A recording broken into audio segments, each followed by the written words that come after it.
Ya estamos en vivo, Mabel, así que cuando quieras puedes empezar. Bueno, muchas gracias.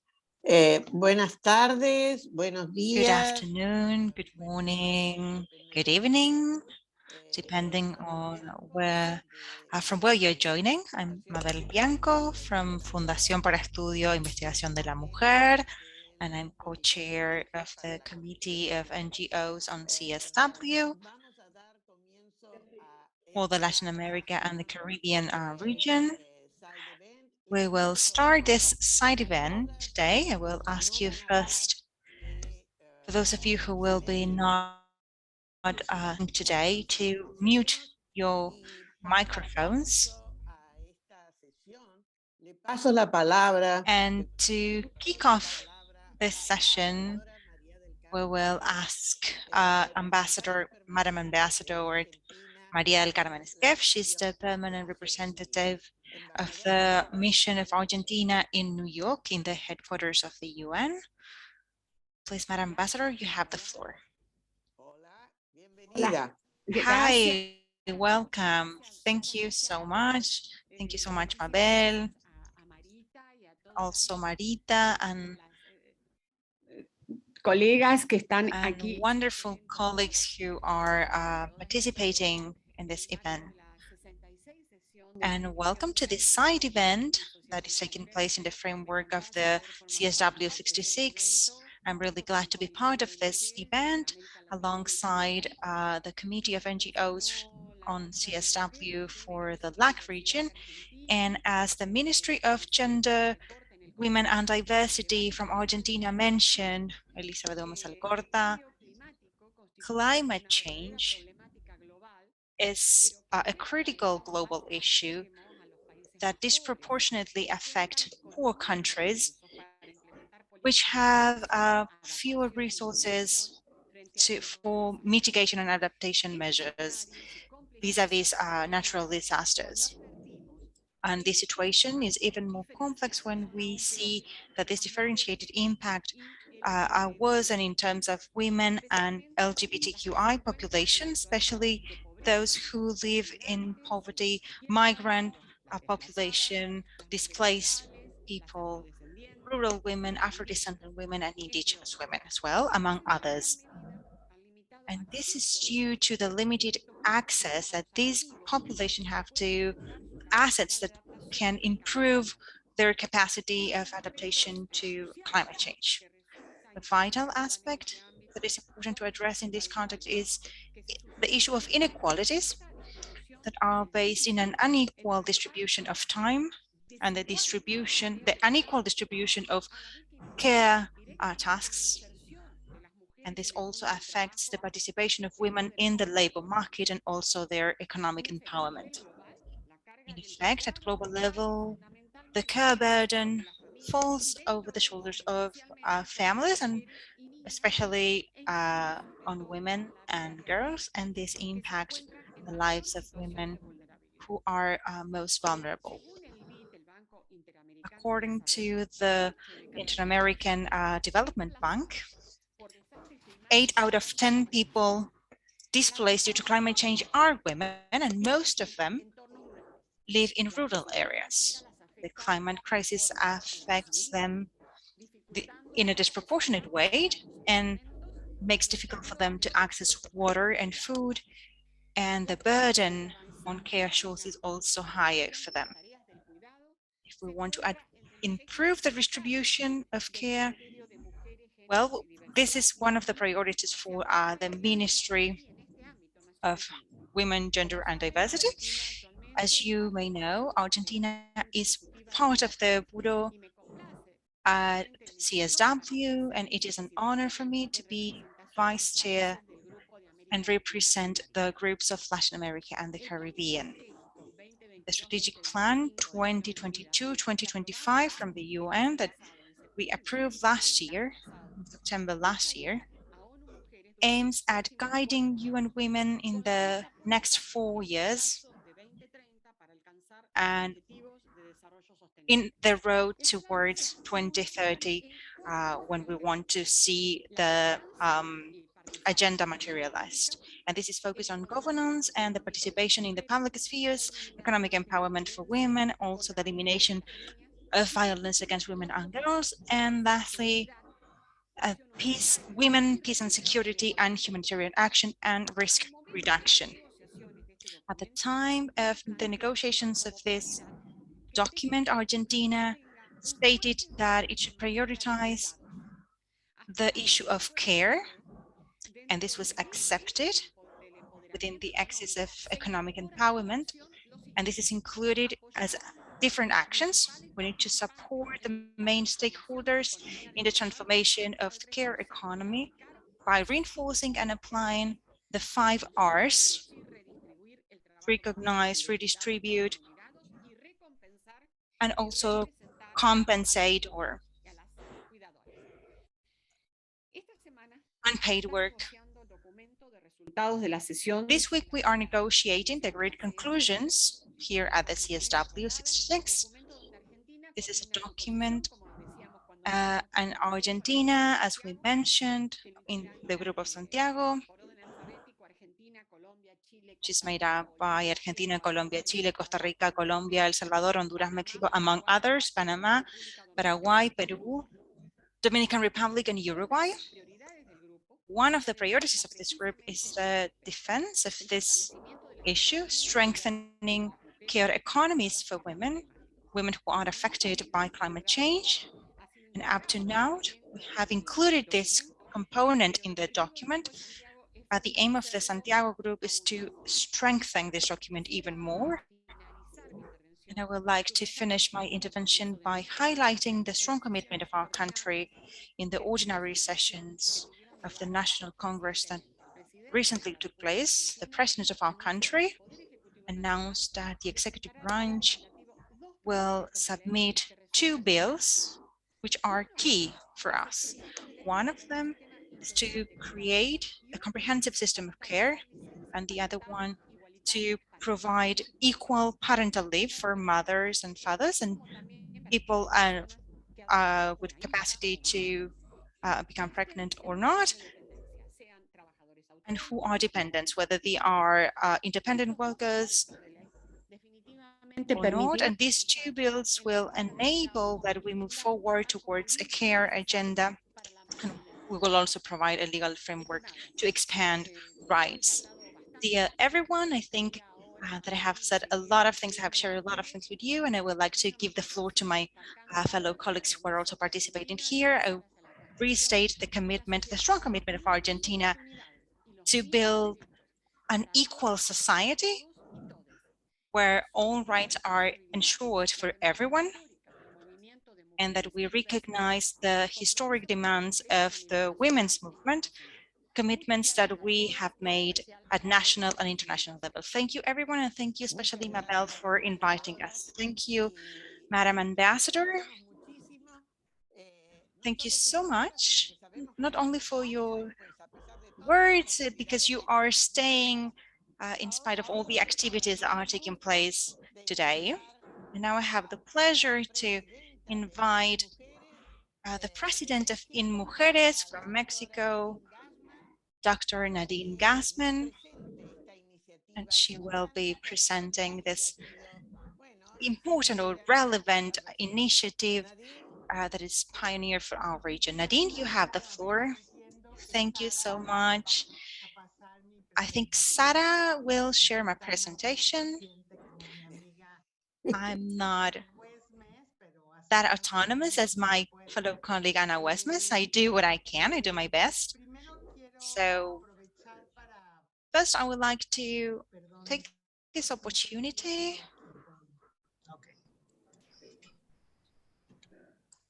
Ahí está. There you go. Permítanme un segundito. Just one second. Bueno, quiero saludar con Okay, first, I would like to no he visto a María Noel, pero entiendo que está, a Marita y a la say hi to Marita, Ana Huesmes, Madam Ambassador María del Carmen Esquef, to be here together at this important event in the framework of the CSW66, where we are addressing these essential topics. And thank you, Mabel, for allowing me to talk about the Global Alliance of Care, the Global Care Alliance.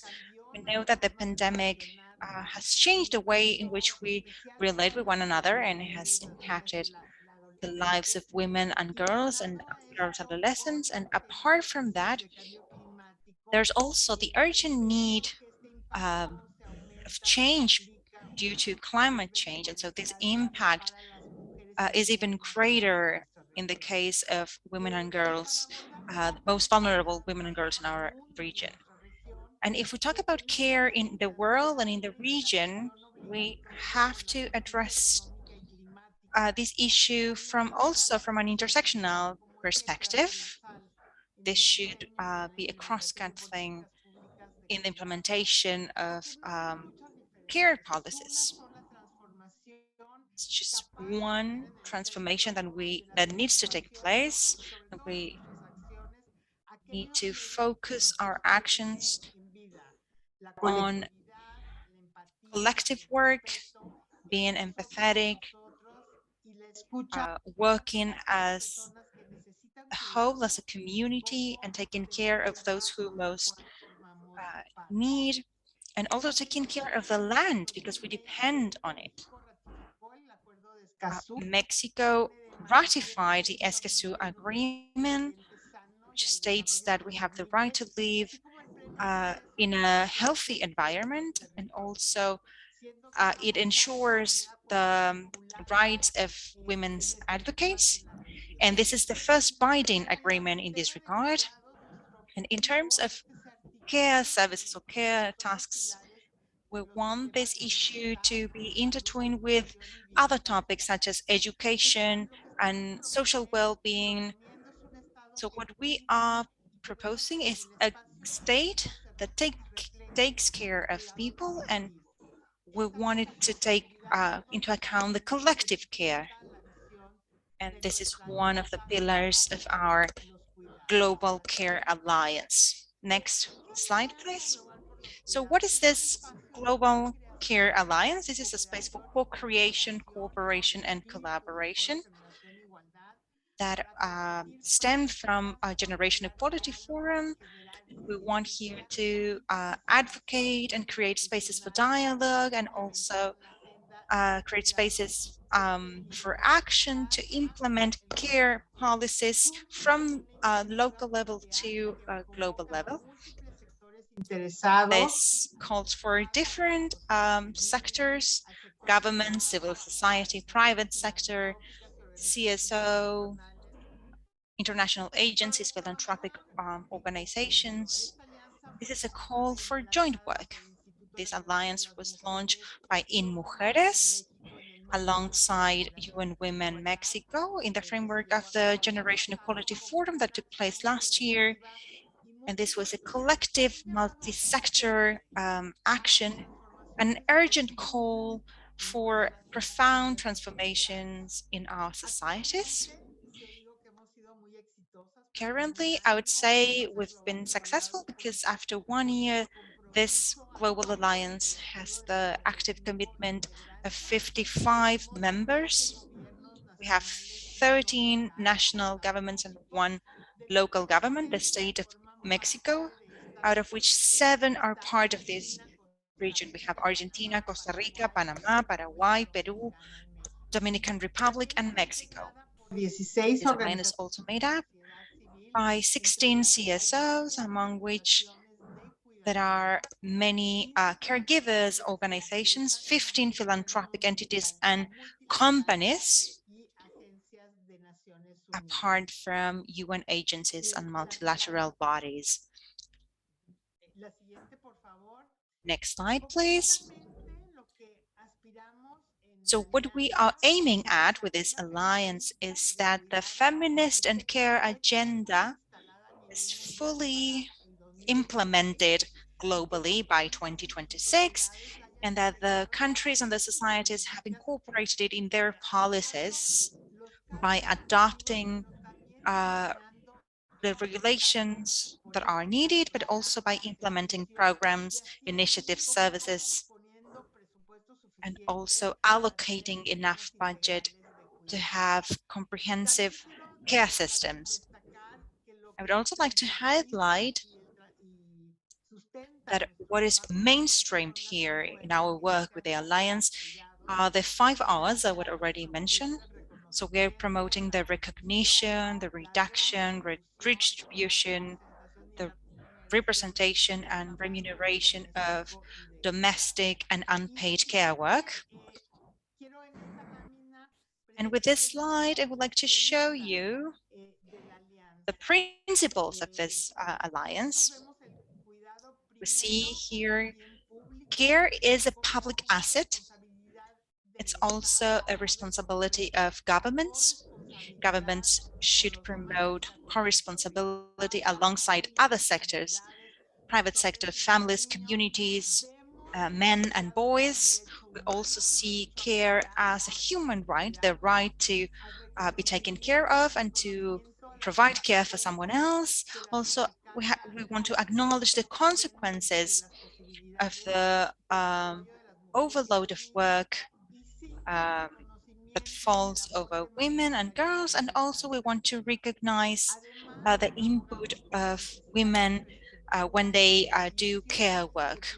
And we also want to have affordable and accessible services, care services, and we want to have an intersectional approach regarding care.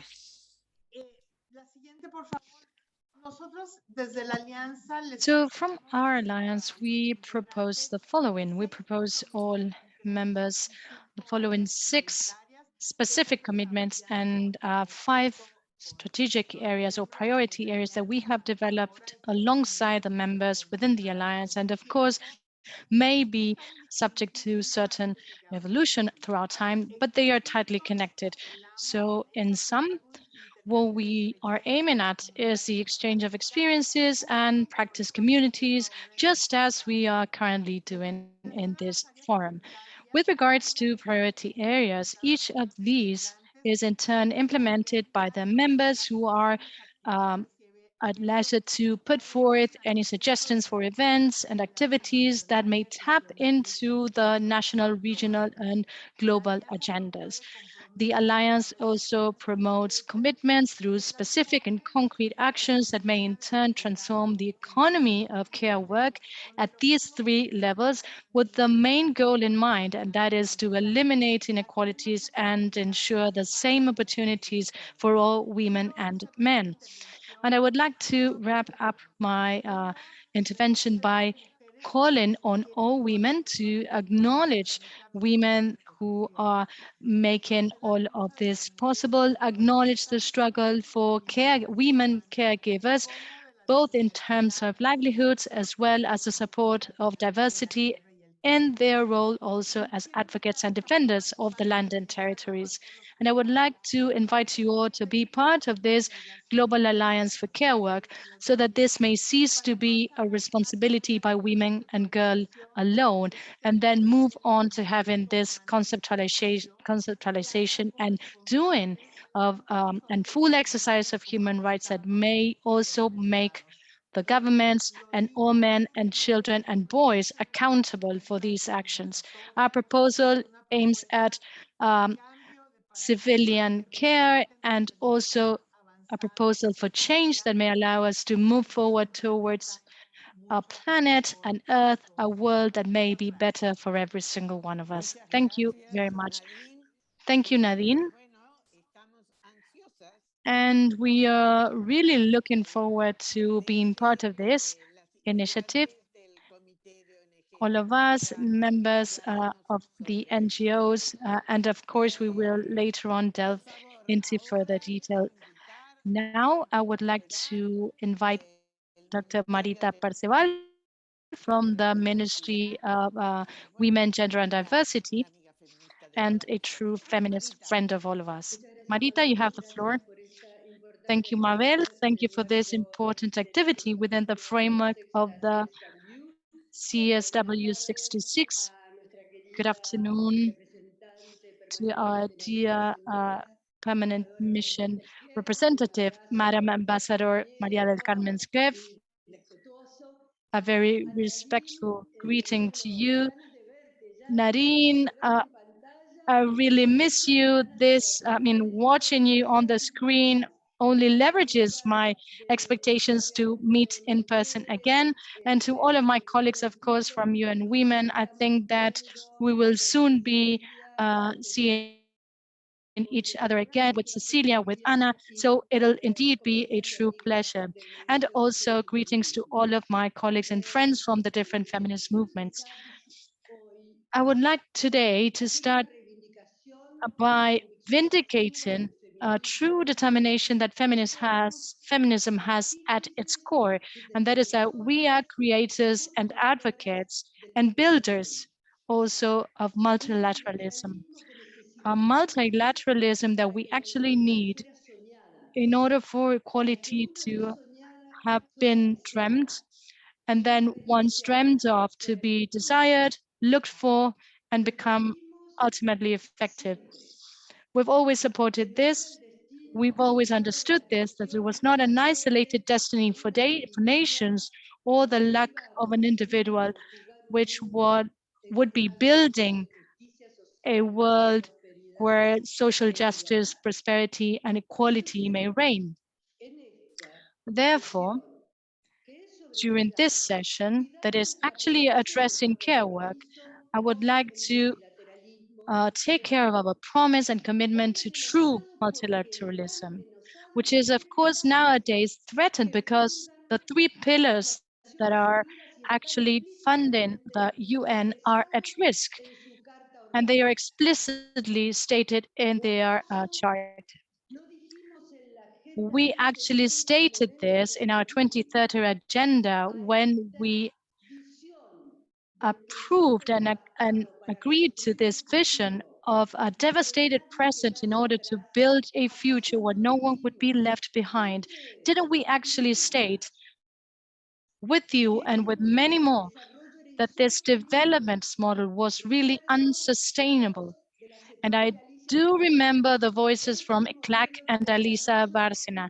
This development model is not something that we could actually try to refine superficially in order to improve it. We actually need to transform the model. It needs permanent change, a different guideline and direction for this development to really meet all of our will, all principles and commitments taken on by multilateralism expressed at the UN venue. Or didn't we actually state that our commitment in the Charter, that is not dead writing, but actually the feminist footprint that drafted this Charter? And I want to vindicate here the role of the women from the South and from Latin America in the drafting of that UN Charter, when we set as a guiding principle human rights. And I state again, human rights that are being threatened today. And are these human rights those that are really claimed by the opulent, are not placed under threat? Aren't human rights put forth by those indifferent or detached that claim that 7 out of 10 women should still be privileged victims to all sorts of violence that kill, annihilate, and those dissidents that are still looked from the criminal side and not from the international law regarding human rights? A third pillar is peace, development, human rights. Peace, again, that's a true feminist commitment. It is the typing and the spirit of multilateralism at the core of the UN, a peace that is craven for certain stability in Ukraine, in Somalia, and different areas and regions across the globe. Therefore, what are we waiting for, dear comrades? Are we still waiting for a rhetoric, or rather for an existential change that may be deep and transformational, that may place once again international dialogue at its core, through peace, through human rights exercise, and through the right to development? That is our guiding principle, and that is actually what defines each of our actions. Therefore, we are truly willing to reiterate the evidence that if we are women born in a popular area within Latin America, my country, we certainly have a life expectancy that is 18 years less than if we had been born in a neighborhood, in a rich neighborhood within that same city. So what are we taking care of when we actually are conducting our care work? Of course, that is distribution of wealth, and that access to care services not to be a privilege, but as Nadine says, through this powerful alliance, for that to be a service, a public good, something affordable, and something that we all can have access to.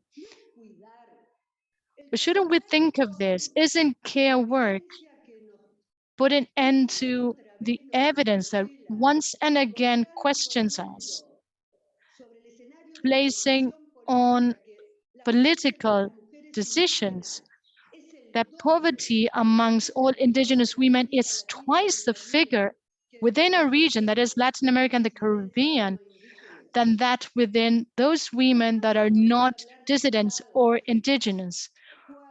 And can we address care work when we state that in my country, 63% of urban households have access to computers?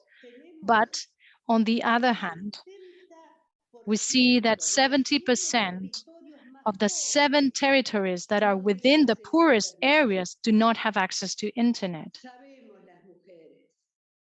All of us women know that we are indeed dying. These are new deaths that we are still counting. These are feminicides we are seeing in the rise. That we are seeing lesbian phobia, and we are also seeing hate crimes. And this has also seen occur. Mabel, who's also an expert in sexual and reproductive health and rights of all women, we see that women are also dying from different heart reasons, and not because we speak too much. And this is something we also do. But we're dying because we're really tired. We are really extenuated. We are overrepresented when we are taking charge and taking care of all others with no drinking water, looking for timber, and also we are victims to rapes, we are teachers, we are caregivers, we take care of the elderly, we take care of all household chores without any money to buy resources, such as the hidden shadow of the COVID has stated and showed us. We are, to say that we are formal workers as citizens included in dignity, but without any rights, without any money to mobilize, to denounce, to complain, to have access to justice, when this should be instead a universal right for all. Listen up. This is what we are actually going through. We are dying. We are extenuated, exploited. Because look at us, Nadine. It's no minor issue that 50 of the most violent cities, 42 are within Latin America and the Caribbean. This is no minor issue. Come on, we need to take care of ourselves. We need to take care of that type of violence that is actually killing, that is actually discriminating, that is actually hating. And it really strikes me that it's these countries, so we have 25 countries with the highest rates of feminicides, where 265 children have been left on their own. That is, with no one to take care of them. We are indeed within the region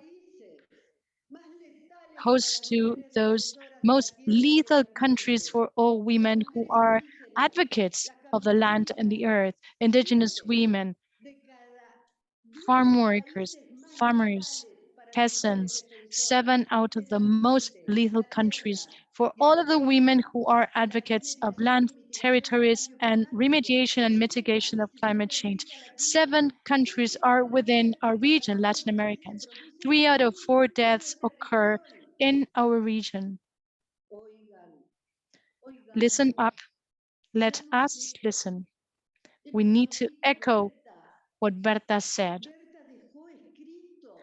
Berta left this in writing in our feminist advocacy and in our political decisions from the states and by the states. She clearly stated the following: you are leaders, you have the bullet, and this will be died when it is triggered. But the words will be uniting when they are replicated. So I will wrap up by saying that this is the toughest economic contraction in the past 100 years in the region and across the globe. So how do we get out of this situation, dear colleagues and comrades? What are the care policies? What are the protection policies?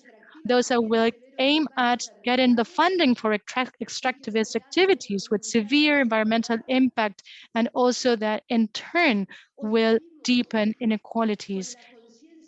Or do we, on the other hand, get out of this situation by shifting our mindset and knowing that all of the development based on the patriarchal and predatory development cannot be at the detriment or to the detriment of our societies?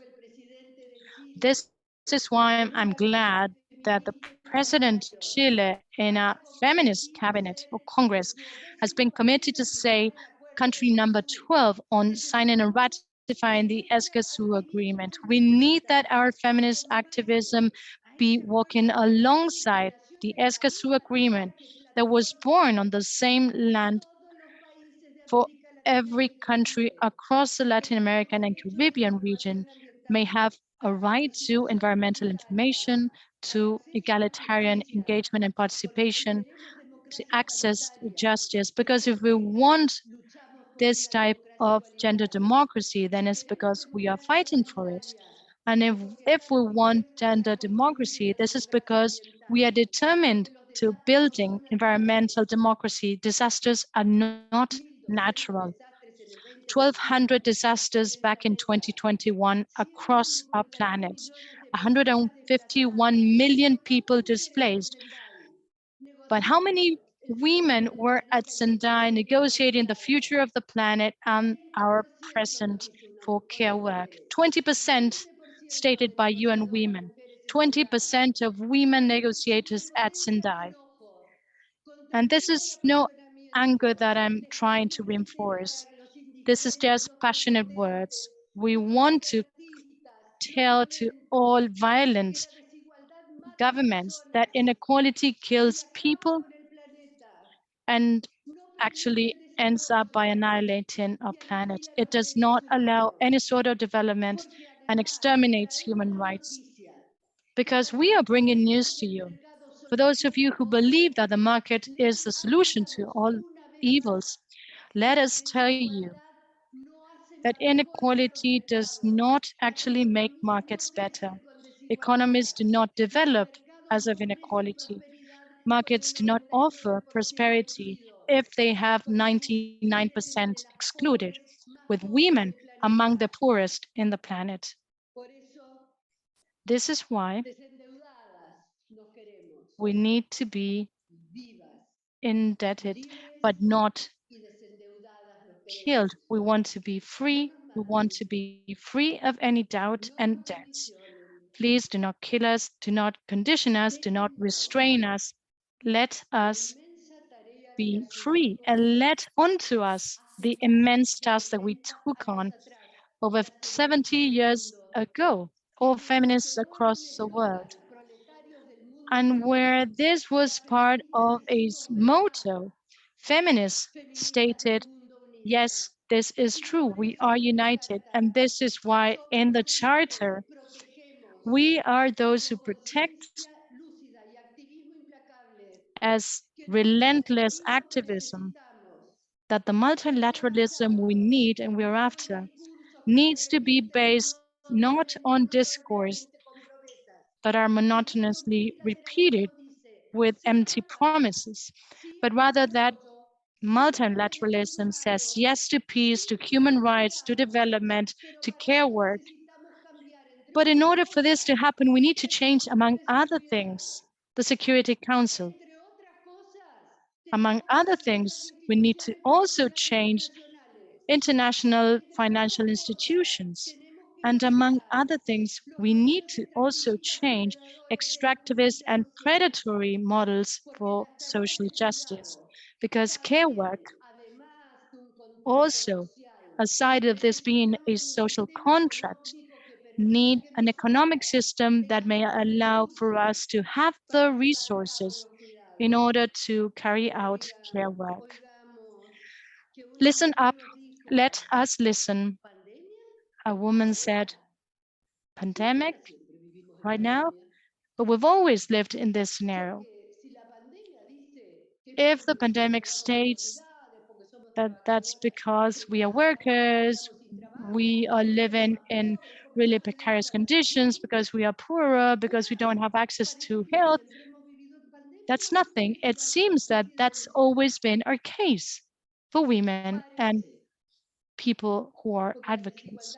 And it seems because inequality is not a bacteria, it's not a virus, it is an unfair system. And we are determined once again, and I state once again, to say that we want to change this once again.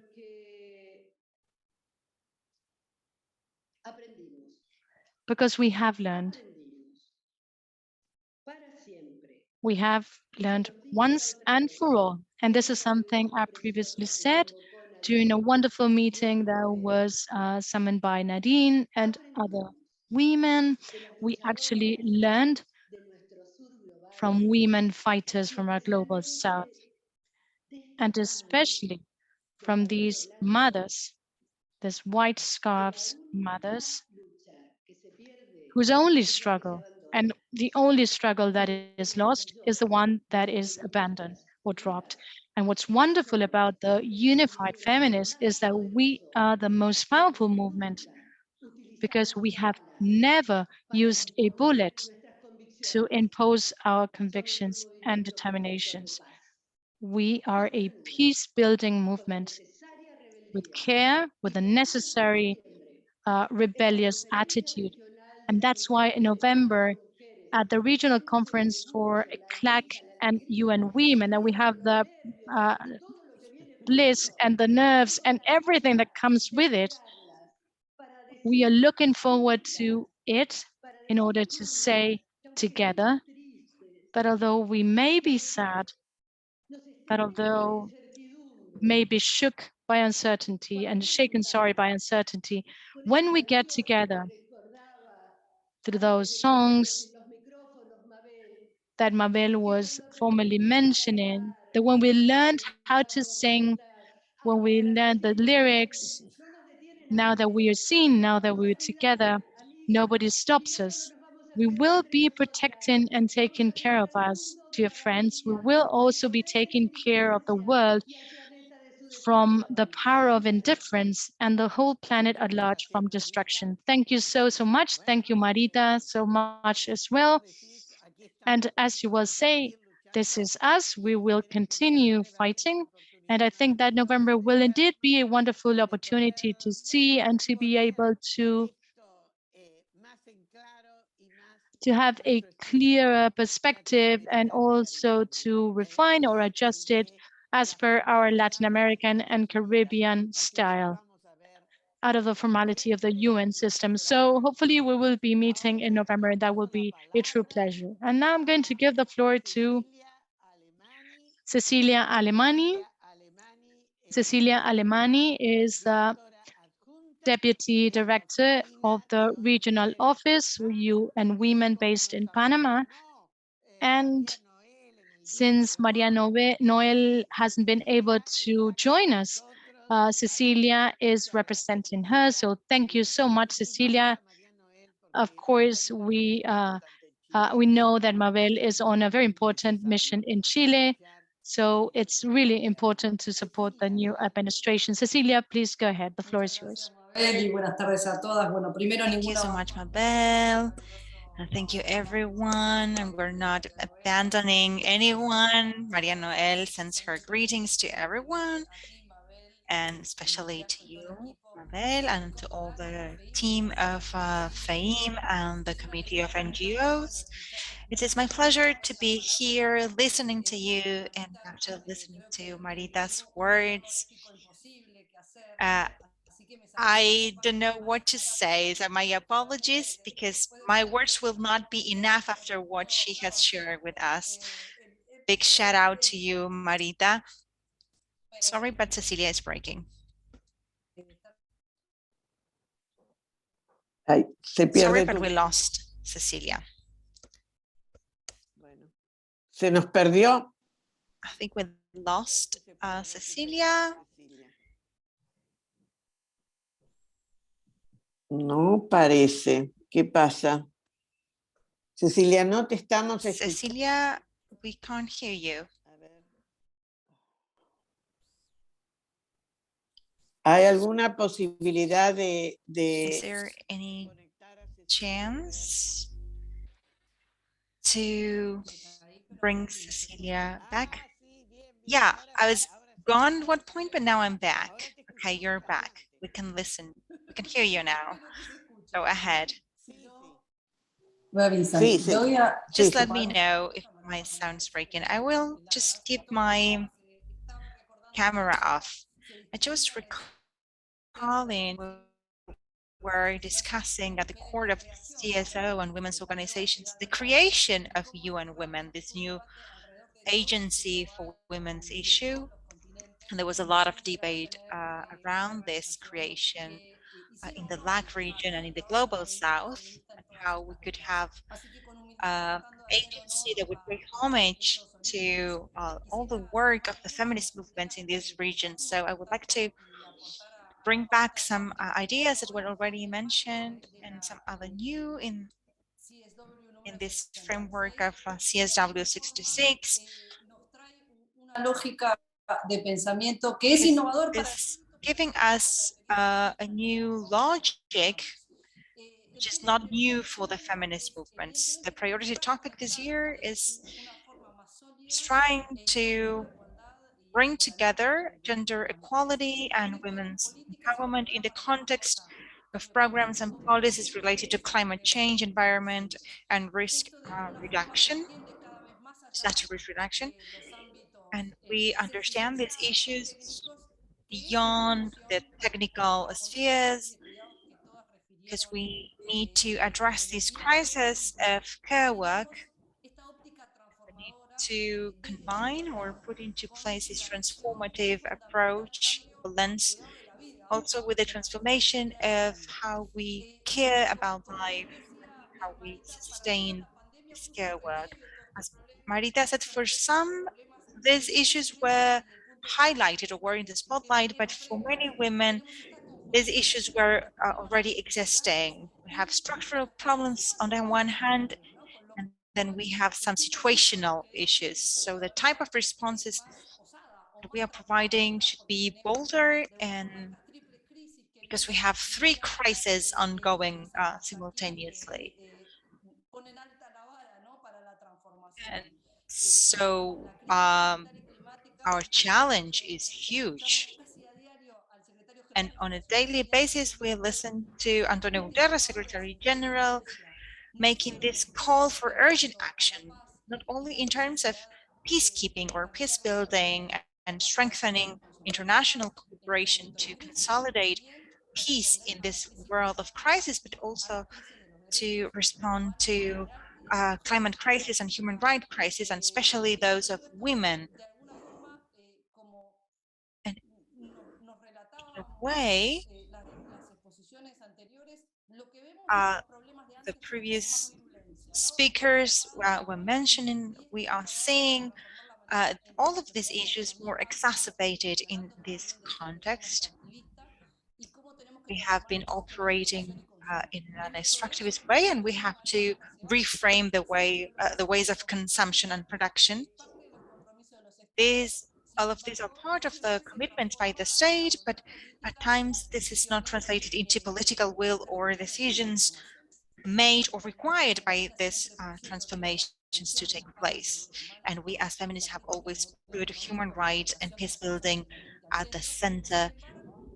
However, not everyone included this element, even the UN system. Madam Ambassador was referring to the strategic plan of UN Women, and she has been fundamental for this transformation. Maybe we can highlight here that it is appearing for the first time the response of climate change as part of our priorities. This is mainstream throughout our four pillars. And this implies a major change in the ecosystem, those who are working for economic empowerment and autonomy. And we have to reframe and question again how we've been working so far from the cooperation system within UN and with other governments, because we have to stop the reproduction of poverty. We are seeing many initiatives for women empowerment, but these initiatives are reproducing poverty schemes. They just increase women's vulnerability over time. And so this requires a transformative approach from us. And I think, I hope I could also be cooperating with you in these issues. We have grassroots organizations, universities, communities working together, but we have a role as the UN, and we need to promote the South-South cooperation, and we need to maximize the visions, the innovative visions from the feminist movements. In the framework of Generation Equality Forum, Nadine shared very extensively the joint initiative of the Global Alliance for Care here in Latin America and the Caribbean. This is one of the main results or outcomes from GEF. So we congratulate all the governments who are now being part, ECLAC, and also the government of Argentina here once again. Marita, you mentioned something on how governments are implementing different agendas, and we hope that we can include more countries from the Global South to include this Latin America vision so that we can move forward with this transformation of care systems. Of course, we've made a lot of progress. There has been advances, as Marita and Ambassador Swift mentioned, with the president of Argentina submitting this bill to create comprehensive care systems. These are huge progresses, and also some initiatives on time use and unpaid work. We are working all together in this, government, United Nations, and civil society. And we are conducting surveys to measure these issues in our societies. From my side here at UN Women, we've been supporting several countries in the region in implementation of comprehensive care systems. We have launched a roadmap alongside the CLAC, and this is helping the countries who are initiating this journey on how to design these care systems. We have a model that we need to adapt that roadmap to the different contexts. We have a challenge to include this as social protection. And we are also cooperating more than 10 countries in this regard. We are prioritizing the care systems both at national level and subnational level, both in Mexico and in Argentina. And we're also analyzing the return on the investment or the actions that we implement. And we have more evidence, more empiric evidence of these care systems that are already operating or implemented, or that are being designed, and we can better understand the impacts of them in society, not only in terms of expanding the inclusion of women in the workplace, but also how the direct and indirect return due to the creation of new jobs, these new green jobs, so-called green jobs. This will depend on how they are included in the infrastructure so that we can align offer and demand. And this is one of our main concerns when we are collaborating with different countries in the region. And lastly, I'd like to say that in this road towards the regional conference on women in November, where we hope to see everyone, we would like to thank the government of Argentina for hosting this session.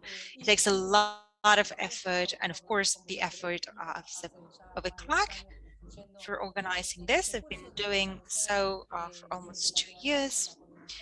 It is an effort for multilateralism, and we are working alongside the CLAC in the analysis on the different responses of COVID recovery and the tax effort by the state and how they have included the gender perspective within their tax efforts. And we are conducting this for Argentina, Costa Rica, Uruguay, Chile, Ecuador, and we hope that this could be useful, that we can promote the macroeconomy,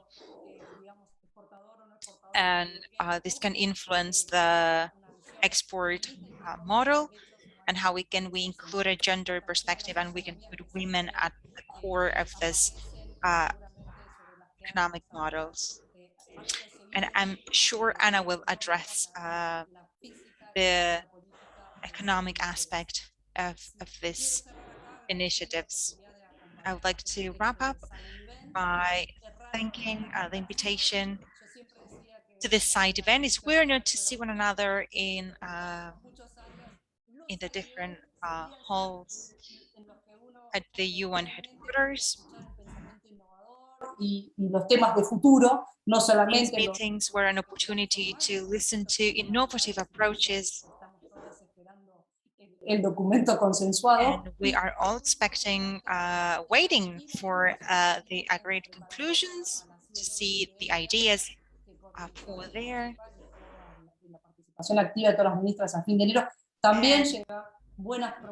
We are also taking good proposals from the meetings we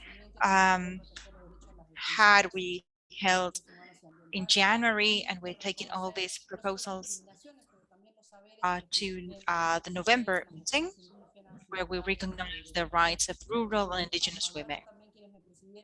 And I think, regardless of the agreed conclusions, we already have an agenda in this region. We have an intersectional agenda addressing climate change and gender issues, and we will go on advocating for this agenda in other spaces. Thank you so much. Thank you so much, Cecilia. And I would like to say that Madam Ambassador had to leave because she had another event and she didn't want to interrupt. So she couldn't say goodbye, but we knew that she had a limited time to attend, and it was good that she was able to join for at least a couple of minutes.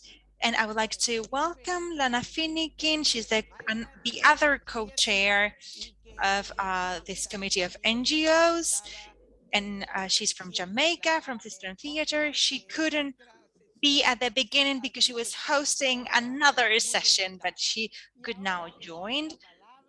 And I will now give the floor to Ana Wehmes. Dear Anna, she will be presenting.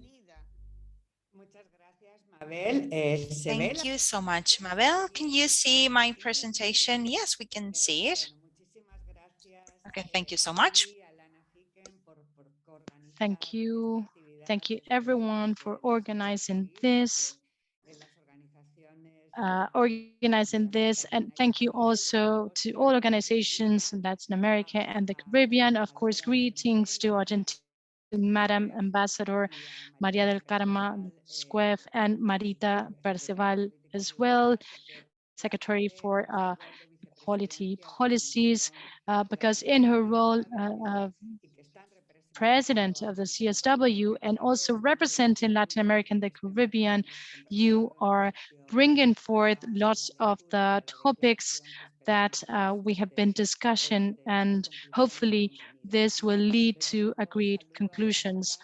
Of course, I also would like to acknowledge Nadine Gassman's from In Mujeres and the Alliance, Cecilia Limani, Deputy Director at UN Women. And I would also like to bring to you all Alicia Barcena's greetings, that she would have loved, of course, to be here today as well, but she's spending these days in her activities in New York. And I think that this also has to do with what Marita Perceval mentioned with regards to the legacy that has been fundamentally led also by Alicia Barcena. How do we articulate all of this sustainability and what we've achieved so far? This is a roadmap that we need to follow. And this, I think, feminists have an answer to that. I think that we've had this from the Global South organizational charter from UN. We've had this from the North when we were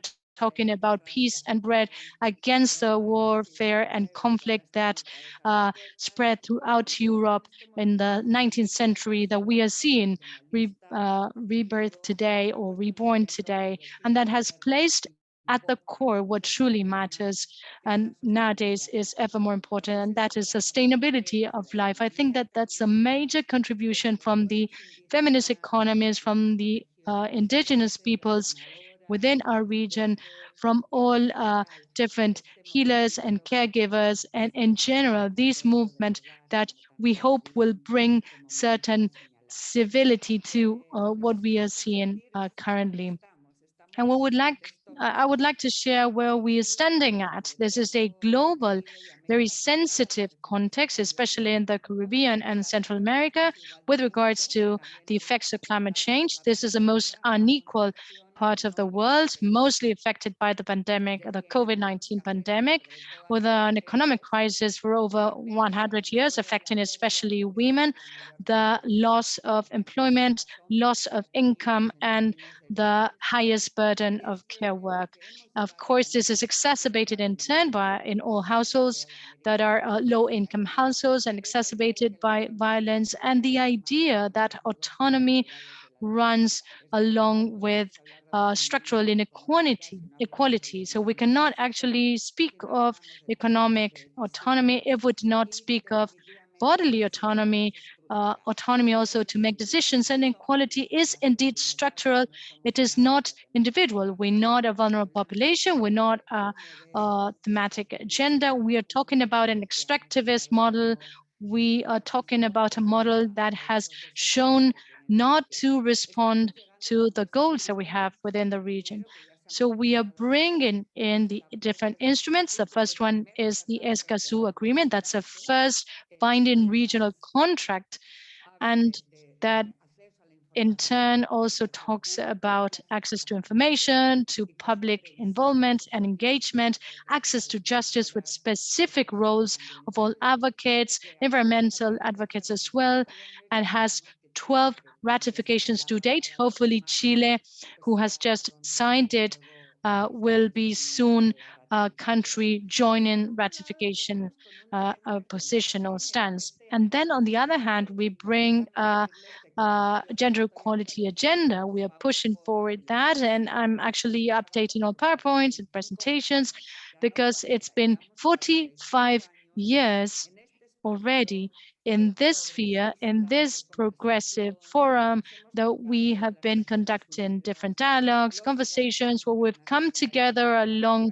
the United Nations, international organizations, feminist associations, and especially governments in order to agree on this ambitious, progressive, inspiring agenda that has placed rights in a cumulative fashion, that has been walking along the different equality mechanisms from all countries to promote their evolution, and also placing certain topics on the table that are key to reach equality. We have a regional agenda, we have binding agreements, all of the countries have ratified, also CEDAW. We do have different conventions such as Belén do Pará, and this is a time for action then. And I will briefly mention that during the last executive board meeting, for the first time, the subsidiary agency for the Regional Conference on Women, ministries and authorities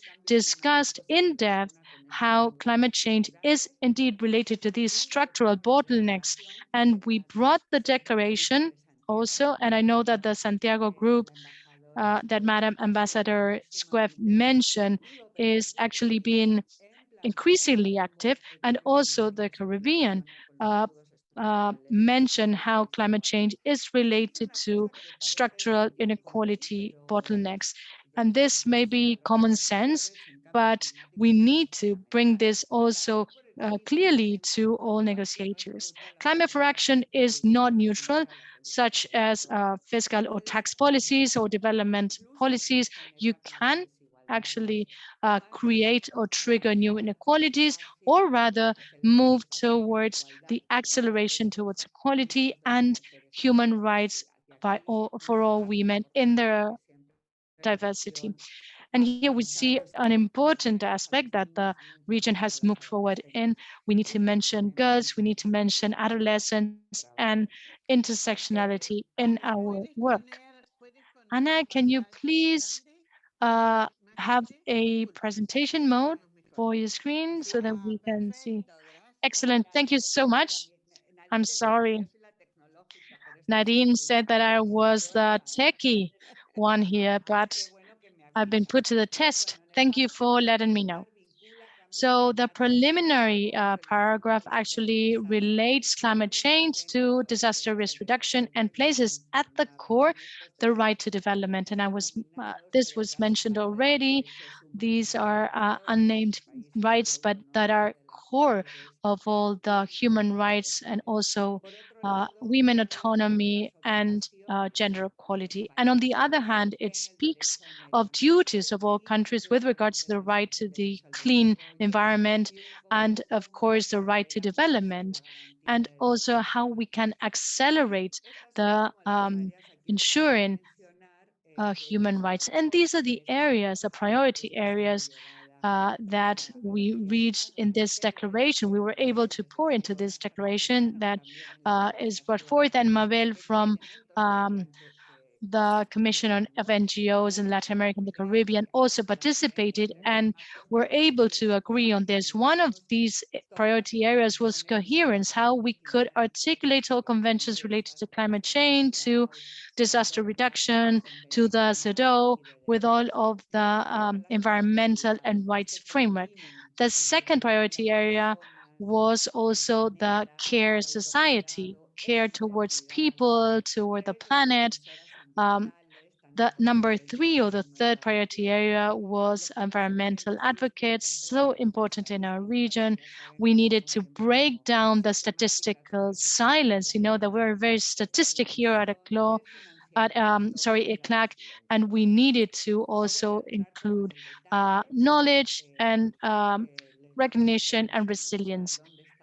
And of course, I'm going to share with you in the chat box where the declaration can be found, but maybe the highest leap forward has been how to move forward with regards to these legal framework, to integrate gender perspective in all policies, initiatives, and environmental programs, and also, of course, gender perspective, including gender perspective in everything regarding to adjustment, mitigation, and risk reduction as well.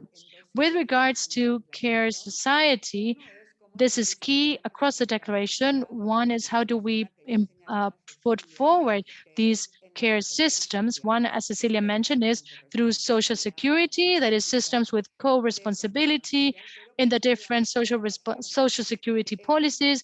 And on the other hand, how do we do this through policies related to climate change?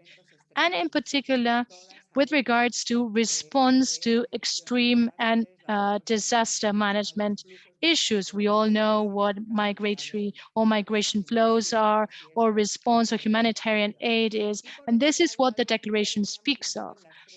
And on the other hand, something that we mentioned at the 3 executive board regions with regards to the regional meeting, recovery plans need to go along with affirmative actions. The declaration is not enough, and we need decent employment, full involvement by women,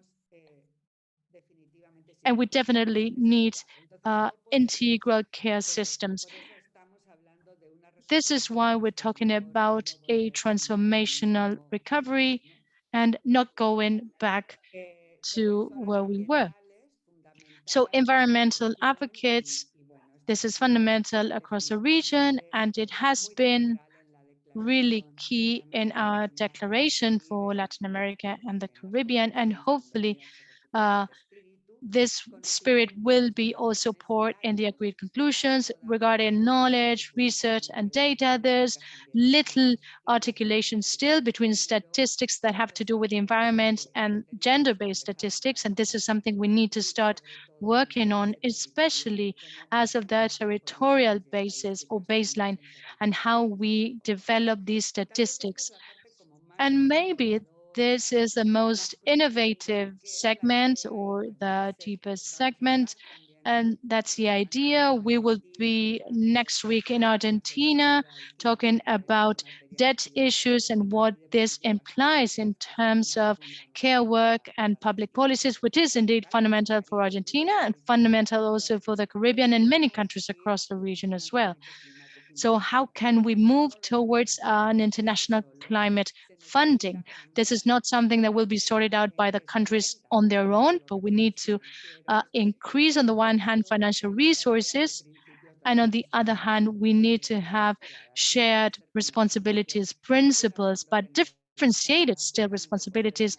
Our region cannot be really discriminated, especially since it has a highest climate change impact. And we actually see ourselves or find ourselves outside those funding schemes. So we're talking about funding, we're talking about shared responsibility principles, but still differentiated has been fundamental for Latin America and the Caribbean. And we're talking about funding to women and feminist organizations as a central topic in our response. Now, with regards to the society of care, it is precisely this idea that we are bringing to the regional conference and that articulates the principle of redistribution, not just of power, resources, or time, or work itself, but also time. So it poses a change or shift of paradigms that does not only look at social policies, but analyzes patterns, as Marita Perceval mentioned, regarding production, consumption, and how do we reallocate funding with regards to real or actual economy. It strengthens also the role of states. And we're talking about the inclusion now of Chile and Mexico with an explicit feminist foreign policy. We have countries which are moving forward as of the announcements, for example, that Argentina has just mentioned towards a feminist perspective of the state. So this is indeed taking place in the region, and it's not just happening in silos, but also we see also a violent, discriminatory, patriarchal, and misogynist also policy that puts all of this at stake. And we also need to recognize the caring of the planet to see how we can articulate in this coming or upcoming conference the idea of sustaining with a perspective of equality. So Marita has already extended the invitation. We are now working from the different states, from Argentina. We will continue our work towards this society of care. We are organizing this along with the presidency of Chile that will be shifted to Argentina in this joint idea with UN Women and see how to continue our work. There's a series of publications that have been sort of our guidelines also and our guiding principles. So we highly recommend that declaration that is both in English and in Spanish, and that gathers a lot of what we are now discussing. So thank you so much. And this continuum is important for us to state that it's no easy. The bridge between sustainability and progress has a lot of bridges, but we still need to water it. We still need to think of statistics, articulation. And I think that the effort made by all Madam Ministers, Nadine, Marita, and back in January has been really a milestone. Every time I go through the declaration, I look at the results and outcomes. This is really promising because, as always, you have taught us that the feminist, innovative, progressive feminist movement needs to place a focus where it truly matters, and that is the sustainability of life. And this is where we're heading for. Thank you so much. Thank you, Anna. And we're not doing well with time, so we had two commentators from our group. One of them, unfortunately, has not been able to attend. She was not feeling well this morning. She's been taken to hospital. She's doing well, but of course, this prevented her from being here with us today. And the other one is Sandra Castañeda from, but I'm going to give her the floor, but ask her to be really, really brief. So Sandra, if you would like, thank you so much. Thank you to all of my colleagues. I think that this has been a great session. It gives us a lot of information and guides. Of course, UN Women and ECLAC have been guiding lights in everything that has to do with care work. Mexico and Argentina are also two countries that are moving forward, but unfortunately, we cannot say this for the rest of the region. The Santiago Group is indeed something that gives us hope. However, we are truly concerned by all countries that are not part of the Santiago Group or the countries that are within the Santiago Group, but still cannot make it as of the political scenarios that they are going through. First of all, we mentioned the approach of focus with regards to understanding care from a gender perspective, from the intersectionality, from intercultural perspectives as well, and human rights, which is something we have so much fought for. And on the other hand, we're also concerned to see the difficulties at the country level, to include all care work and national policies, so that we can actually count on multiplying effects of the care work, both in terms of women labor force, as well as the impact on the economy. Because Alicia Barcina mentioned this.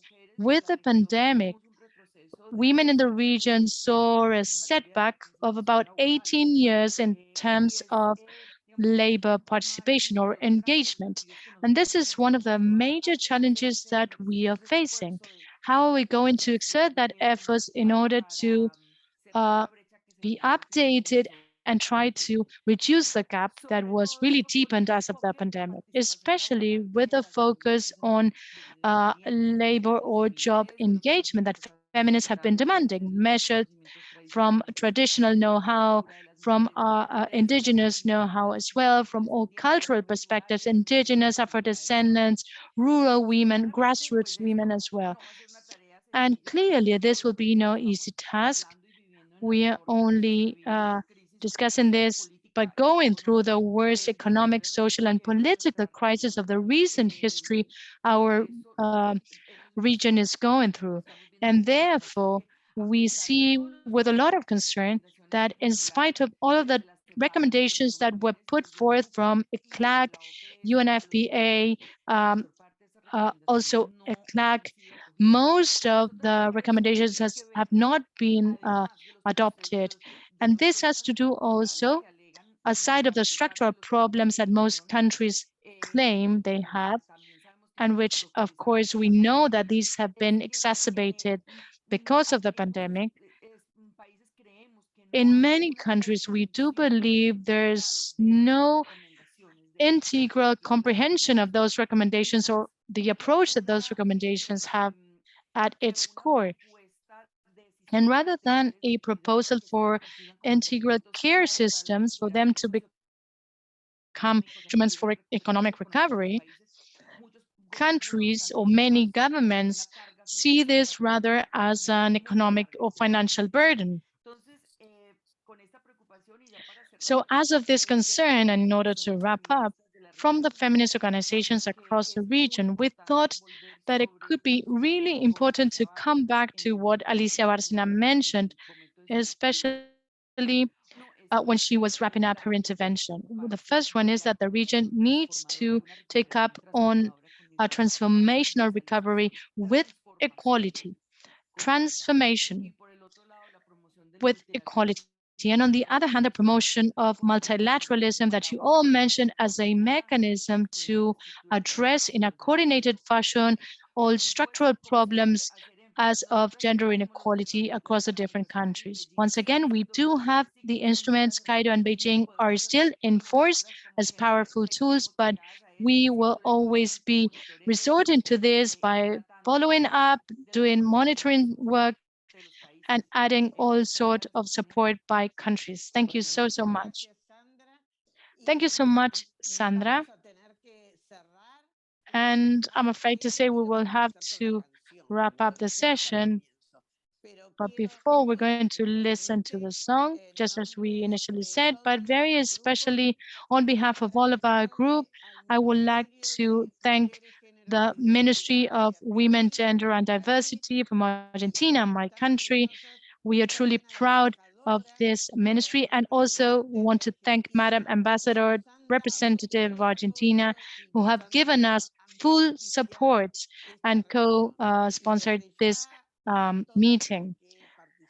And also a big thank you to everyone who participated, Nadine, Ana, Cecilia, and of course, Maria Noel, who we always know she's here, she's with us.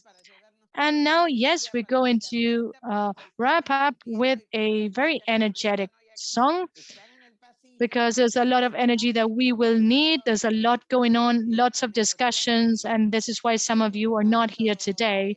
We are undergoing negotiations regarding the methods and also the agreed conclusions. So I know there's this heated discussion that is taking place in New York.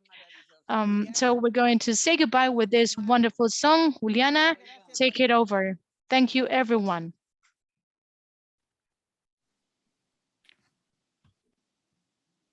Que yo me voy, carnaval, para gozar, carnaval, que yo me voy, carnaval, para bailar, carnaval, que yo me voy, carnaval, para gozar, carnaval, para carnaval, carnaval, para carnaval, carnaval, que yo me voy, carnaval, para contonear, carnaval, para bailar, carnaval, para gozar, carnaval, que yo me voy, carnaval, para carnaval, carnaval, para carnaval, carnaval, para carnaval, carnaval, que yo me voy, carnaval, en Ecuador. Cuando llega el carnaval, jugamos mojando a las personas, porque encontramos en el agua su poder de limpieza, de sanación de los sufrimientos.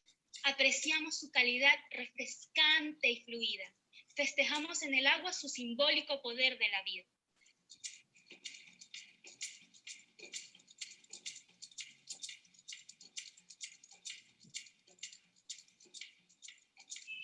Por eso, si me matan un lunes, no digas que me lo busqué.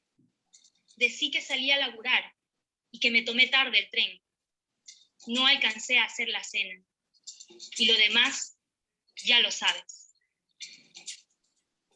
Yo me voy para el carnaval. Rulé candela, Rulé candela. rulé candela, Baila, baila, baila bomba. rulé candela, Baila, baila y como goza. rulé candela, Rulé candela. rulé candela.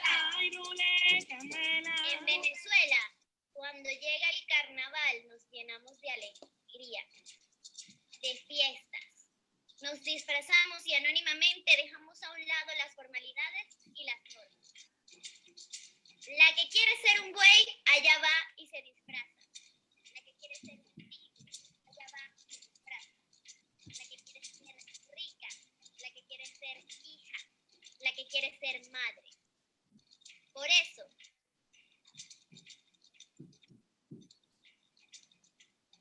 me matan un martes. No digas que me lo busqué. No creas que quiero que mis hijos pierdan a su madre. Transiten la angustia de saber que me han dolido hasta la muerte los golpes de 1000 puños que hace siglos denuncié. Vamos la S allá, César, contigo nada más. Vamos la S allá, Sea allá. vamos la S allá, Sea, vamos al carnaval. vamos la S allá, Sea allá. vamos la S allá. Vámonos, ¡Honduras! En Honduras, cuando llegan los carnavales, es costumbre la pirotecnia y la quema de un toro artificial de cohetes. Es este fuego símbolo mediador entre la desaparición y la creación, entre la transformación y la regeneración. Y así en rituales de purificación, el humo sirve como antídoto para alejar las fuerzas malignas.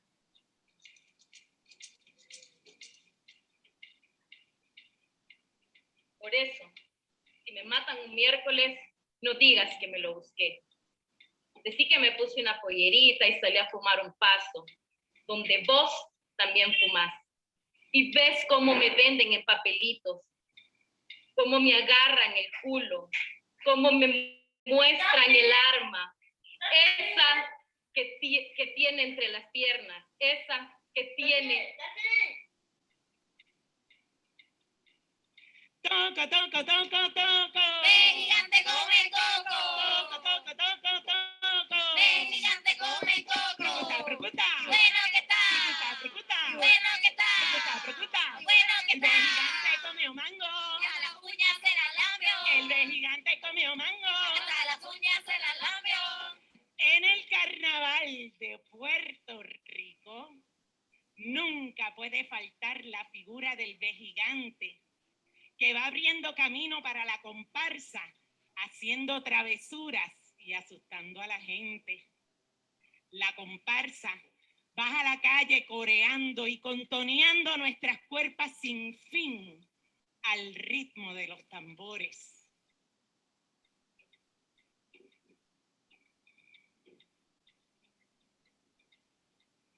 Por eso, si me matan un jueves, no digas que me lo busqué.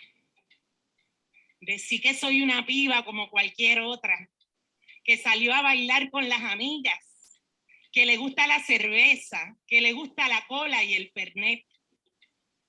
Y cuando dice no, es no. Y no lo podéis entender. Toco, toco, toco, toco. ¡Ven, gigante, come coco! Toco, toco, toco, toco. ¡Ven, gigante, come coco! Precuta, precuta. ¡Bueno que está! Precuta, precuta. ¡Bueno que está! Precuta, precuta.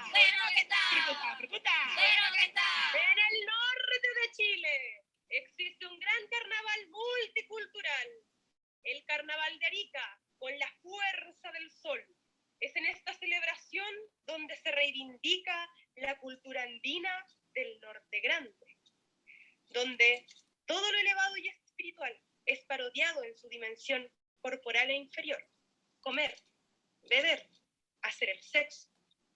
El mundo de la risa se edifica de formas muy diversas, rebajando grotescamente ritos y símbolos religiosos de travestismos paródicos de los cultos oficiales.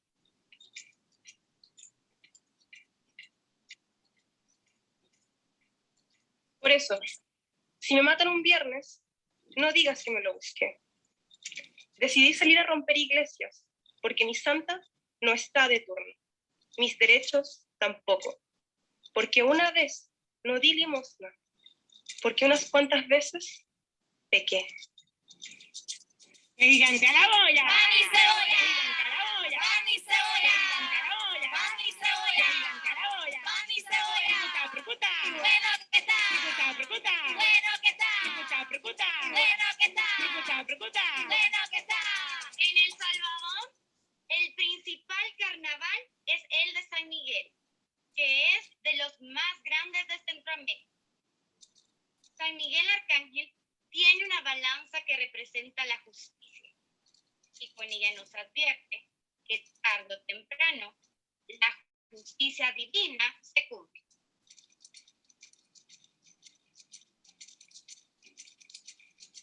Por eso, si me matan un sábado, no digas que me lo busqué.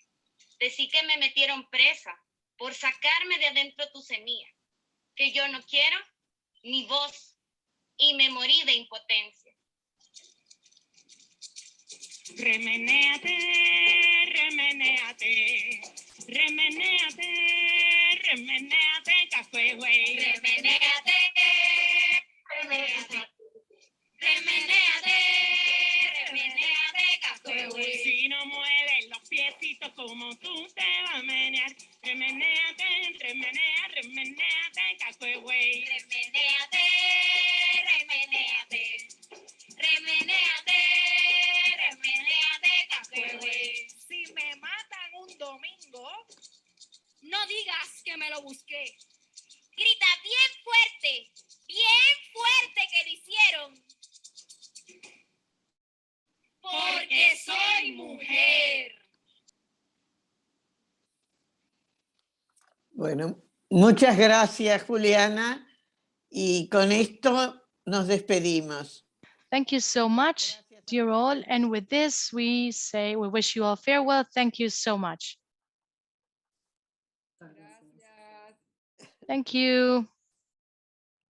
No sé si nos levantó el ánimo o nos lo hundió un poquito más. I'm not sure if it was high-spirited or if we are now really depressed, but the idea is we need to move on. We need to struggle and keep fighting for them. Yes, and we keep moving forward because there are allies with us. Thank you. That's right.